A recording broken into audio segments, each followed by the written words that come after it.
Hai teman-teman, kenalkan nama gua Abi. Ini adalah channel Takut Lari. Mungkin belakangan ini kita memang sering banget ya dengar satu kata yang bikin cukup bergidik, yaitu PHK. Dan berita di mana-mana sampai obrolan di grup WhatsApp, isu ini kayaknya jadi hantu di dunia kerja. Terus gue pengen ngajak kalian ngobrol dari hati ke hati tentang kekhawatiran ini, bukan buat nakut-nakutin, tapi lebih ke bagaimana sih persiapannya eh, biar kita bisa menghadapi hal-hal seperti ini, dan sebetulnya apa sih yang akan terjadi. Coba kalian lihat sekeliling kalian, berapa banyak sih perusahaan-perusahaan besar yang dulunya kita pikir kerja di sana itu aman-aman aja, anti PHK gitu ya. Sekarang justru bahkan banyak banget yang mengumumkan pengurangan karyawannya, mulai dari startup teknologi yang lagi booming, terus perusahaan-perusahaan e-commerce, bahkan industri yang kita pikir stabil selama ini pun ini ternyata melakukan PHK juga. Dan ini bukan cuma ada di Indonesia doang. Dan kenapa ya kira-kira ini tuh bisa terjadi?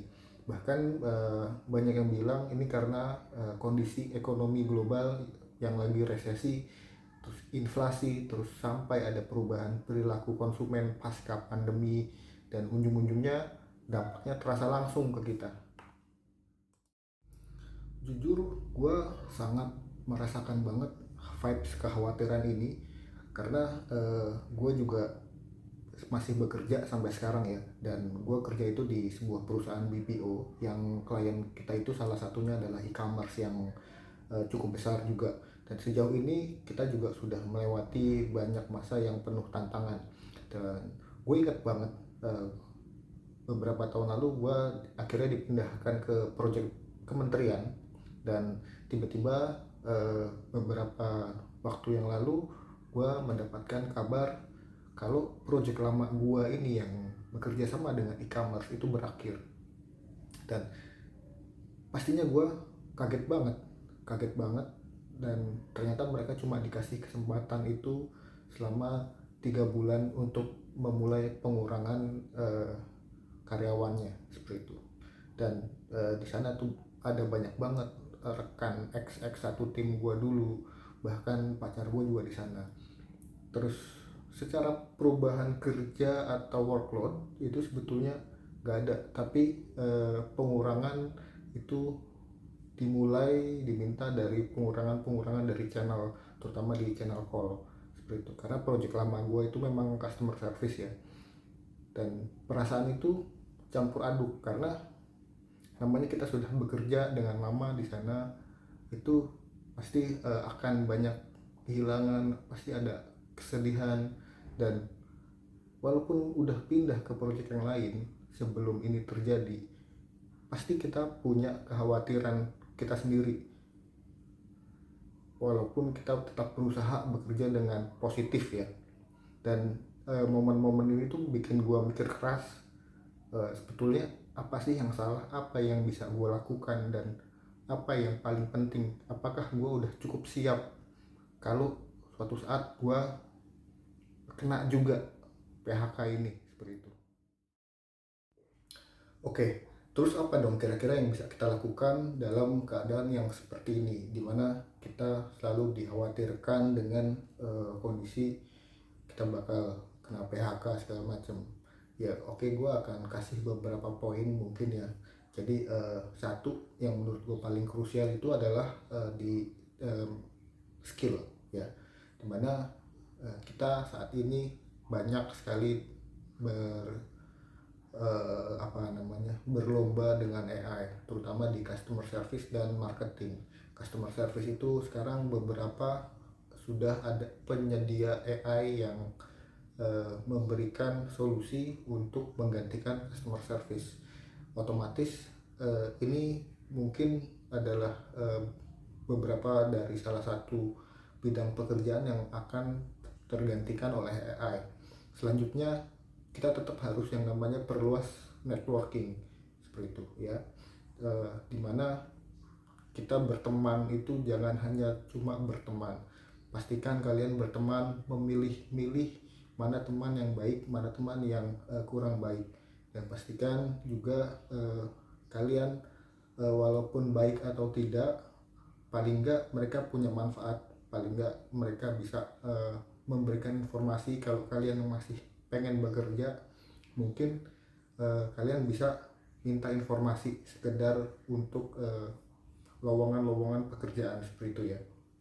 Terus ini juga cukup penting, yaitu siapkan dana darurat, di mana dana darurat ini kalian perlu ada paling enggak 6 kali atau 6 bulan dari berapa pengeluaran kalian dalam 1 bulan, bukan 6 kali gaji ya, kayak seperti itu. Jadi kalau kalian punya pengeluaran bulanan itu ada di angka sekitar 1 juta atau 2 juta, tiap orang kan beda-beda ya, seperti itu. Jadi pastikan kalau kalian di angka 1 juta, ya udah berarti kalian cukup punya 6 juta untuk mempertahankan hidup selama 6 bulan. Dan 6 juta ini jangan sampai keluar kalau kalian belum di PHK. Terus kalian juga bisa melakukan yang namanya sekarang ada side hustle ya namanya ya, kalau zaman sekarang ya. Dan itu banyak banget sekarang macam-macam dari side hustle. Ada yang mungkin mulai dagang online, atau ada yang juga yang bikin affiliate, mau di TikTok, mau di Shopee, mau di Lazada, mau di Tokopedia. Masing-masing e-commerce sekarang tuh punya program affiliate sendiri. Terus pastikan kalian jaga kesehatan mental.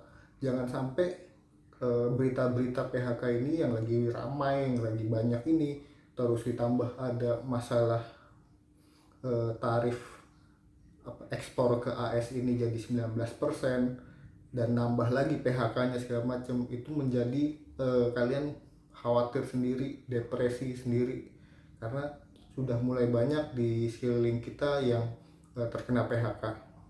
Dan menurut gue kita tetap harus fokus sama kontribusi, berikan selalu yang terbaik, sehingga ini yang paling dibutuhkan sebagai kita sebagai pekerja ya.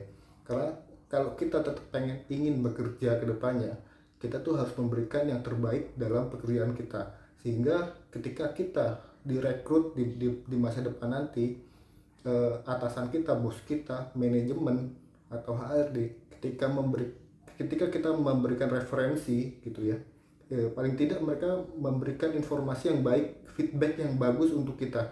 Jangan sampai kita itu dibilang, oh ini anaknya bagus tapi agak males ya, seperti itu. Jangan sampai itu terjadi ya, kayak gitu. Terus intinya kita nggak bisa mengontrol yang namanya PHK ini, apa yang terjadi di luar gitu. Tapi kita tetap harus bisa yang namanya mempersiapkan diri kita, seperti itu.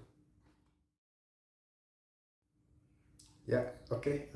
Jadi dunia kerja itu memang tidak pernah statis ya, dan itu pasti akan terus bertumbuh, dan kita harus tetap beradaptasi, dan kita tetap harus relevan dengan apa yang ada saat ini. Jangan pernah kita menyerah, dan kita harus selalu optimis dengan perubahan yang terjadi. Semoga obrolan ini bisa mengurangi kekhawatiran kalian ya, dan justru memicu semangat untuk mempersiapkan diri kita lebih baik, seperti itu. Dan ingat, kalian tidak sendiri, dan banyak dari kita yang merasakan yang hal sama soal kekhawatiran ini. Dan kalau kalian punya namanya pengalaman atau tips lain, jangan ragu untuk komen di bawah. Terus jangan lupa like, share, dan subscribe ya, kalau ini kontennya bermanfaat untuk kalian. Makasih banyak.